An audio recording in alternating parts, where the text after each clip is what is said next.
ये संस्कृत के 30 क्वेश्चन है। चलिए इसको देखते हैं। ये टेट सी टेट और यस टेट सभी एग्जाम के लिए हैं, ऑब्जेक्टिव क्वेश्चन है।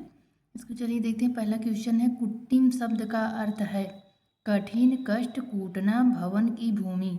इसका सही आंसर है तीसरा, कूटना। अगला क्वेश्चन देखते हैं कि 55 यानी 55 को संस्कृत में क्या कहेंगे? पंचाशत, पंचनवति, पंचाशत, पंचशत। इसका सही आंसर है तीसरा, पंचाशत। अगला क्वेश्चन है, निम्नलिखित में से कौन सी कृति महाकवि कालिदास विरचित नहीं है पूछ रहा है। अभिज्ञान शाकुंतलम, उरुभंगम, विक्रमोर्वशीयम, मालविकाग्निमित्रम। तो अभिज्ञान शाकुंतलम, विक्रमोर्वशीयम, मालविकाग्निमित्रम ये है। ये उरुभंगम ये नहीं है, दूसरा वाला ऑप्शन होगा। श्री शब्द का प्रथमा विभक्ति एक वचन का रूप है। श्री, श्रियम, श्री, श्रियाम, श्रियाम। जिसका सही आंसर है पहला, श्री। अगला क्वेश्चन है, अहम शिशुम पश्यामि को कर्मवाच में परिवर्तित करने पर रूप प्राप्त होगा। इसका सही आंसर है मया शिशुः दृश्यते। मया शिशुः दृश्यते, पहला वाला ऑप्शन। अगला क्वेश्चन है, पाणिना मुखम प्रक्षालपति में पाणिना कारक है। तो अपादान कारक, कर्ता कारक, अधिकरण कारक, करण कारक। ये क्वेश्चन आप बताइए, कमेंट में हमको बताइएगा इसका सही आंसर क्या होगा। अनुस्वार का उच्चारण स्थान है ओष्ठ, कंठ, तालु, नासिका। इसका सही आंसर है नासिका। सारिंगजय का संधिकृत रूप क्या होगा? शालिंगजय, शालिंगजय, शालिंजय, शालिंजय। इसका सही आंसर होगा पहला, शालिंगजय। उपकिष्णम में समास होगा कर्मधारय, द्वंद्व, केवल समास, अव्ययी भाव समास। इसका सही आंसर होगा उप में जो उपसर्ग जुड़ रहा है इसलिए इसका अव्ययी भाव समास होगा। निम्नलिखित में से कौन सा उपसर्ग है? इसमें उपसर्ग पूछ रहा है, कौन एक उपसर्ग है? दुस, दुर, दुर, दुरा। इसका सही आंसर है दुर। दुर एक उपसर्ग है। अगला क्वेश्चन देखते हैं। अव्यय शब्द नहीं पूछ रहा। कदा, पुरा, श्यायम, नृप। इसका सही आंसर है कदा।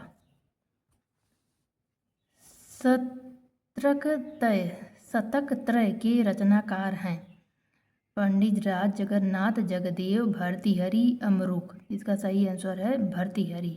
शतक त्रय के रचनाकार हैं। 13 को संस्कृत में कहेंगे त्रयोदश, तेरस, त्रयोदश। इसमें से कोई नहीं, तो इसका सही आंसर होता था त्रयोदश, तीसरा।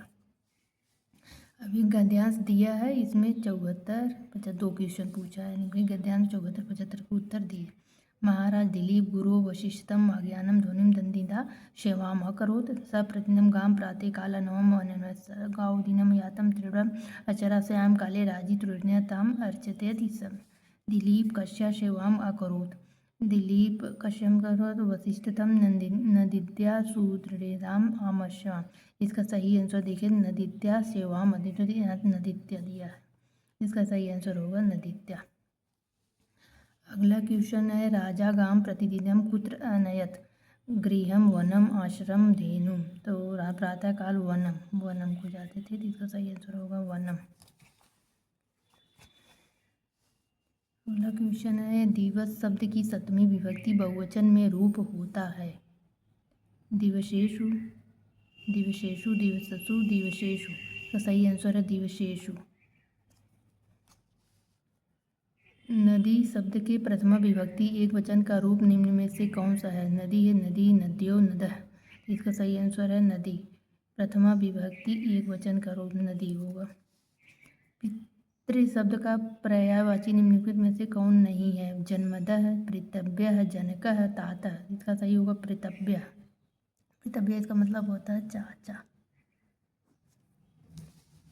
कोयल को संस्कृत में क्या कहते हैं? वायसः, गरुड़ः, चकोरः, पिकः। इसका सही आंसर है पिकः। अंगुली का वाचक संस्कृत शब्द है करसाला, करः, करतरम, स्कंदः। इसका आंसर आप कमेंट में बताइएगा सही आंसर क्या होगा अंगुली शब्द का वाचक शब्द। व्याकरण पद्धति में कौन से किस अन्य नाम से भी जाना जाता है? पाठशाला पद्धति, हर्बर्टी क्वेश्चन, हर्बर्टी पद्धति, सामान्यीकरण, विशेषीकरण। प्रयोग व्याकरण पद्धति को और किस नाम से जाने हैं? तो ये हर्बर्टी पद्धति के नाम से जानते हैं। सही आंसर ये होगा। अगला क्वेश्चन है, निम्न में कौन सी वाणी का रूप नहीं है? परा, पश्यन्ति, वैखरी, उत्तमा। इसका सही आंसर है उत्तमा। व्याकरण पद शिक्षण की मुख्य विधि है आगमन निगमन, आगमन निगमन विधि है। ये इसका सही आंसर है आगमन निगमन विधि दोनों। कक्षा के बच्चों को उसकी अवधारणाओं को बदलने में आप किस प्रकार सहायक करेंगे? सूचना देकर, याद करने हेतु कहकर, यदि बच्चों की अवधारणा गलत हो तो दंड देकर, तथ्यात्मक जानकारी देकर, अवधारणाओं के बारे में बच्चों को अपनी समझ को व्यक्त करने का अवसर देकर। इसका सही आंसर होगा ये। मातृभाषा सीखने का स्वाभाविक क्रम है बोलना, सुनना, पढ़ना, लिखना। दूसरा ऑप्शन बोलना, सुनना, लिखना, पढ़ना, सुनना, बोलना, पढ़ना, लिखना, सुनना, पढ़ना, बोलना। सुबोपाली होता है सुनना, बोलना, पढ़ना, लिखना। इसका सही आंसर होगा तीसरा। एक ट्रिक होता है सुबोपाली। देवता शब्द है स्त्रीलिंग, पुल्लिंग, नपुंसकलिंग, अव्ययती। देवता शब्द पुल्लिंग है। अगला क्वेश्चन देते हैं, 53 को संस्कृत में कहते हैं। 53 को संस्कृत में कहते हैं त्रयपंचाशत,